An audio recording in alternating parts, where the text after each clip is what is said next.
Ilan taon ka na ba, Wayne? 19 years old. 19 ka, putukan talaga ng forma yan, di ba? Ano namang pormahan mo? Saan mo na-identify yung formang para sa'yo? Anong forma para sa'yo?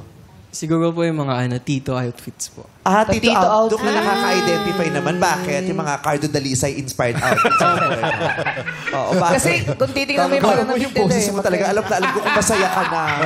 Hi, Junie! Ikaw ang barometro ko ng kaligayahan. Pag narinig ko yung boses niya sa likod ko, alam ko nang, ay, naka-punchline na ako. Na-i-deliver ko niya yung service for the day. Di ba? Lalakasan mo, ha? Validation natin yung tawa niya, Uy, Vice, pansinin mo naman yung bangs niya rin. Si Junie nagporma din para sa'yo. Kala ko si Superman. Pero tanungin muna natin, forma mo ba yan o nagmotor ka papunta dito?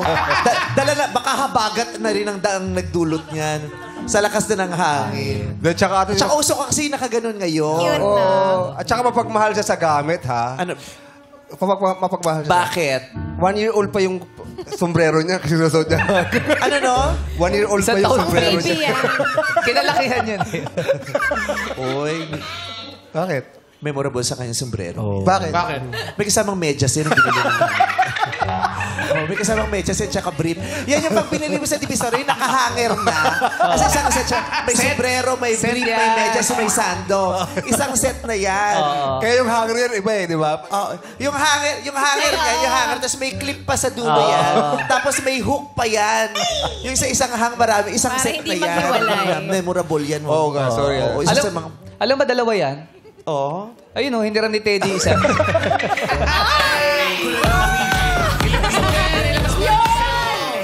Yan ang uso. I-hook mo yung bangsong gano'n. Pag ano, yan ang uso ngayon. Oo. Si Teddy na... Oo. Pero hindi naman si Teddy nang nagpauso niyan. Sino ba? Yung nag-ano ng mga espiritu sa kapuso mo, Jessica Soho. Ed Kaluwag. Yung naghahanap ng mga espiritu. Ed Kaluwag. Eyeglass ka Ed ba? Kaluwag yun. Ito na, Ed Kaluwag. Sakto. Hanapin mo ako nasa dito yung yung espiritu. May nararamdaman ka bang espiritu ng bakla dito sa Malaka. Andito yung espiritu malakas dito. Alam ko sa espiritu ng bakla dito.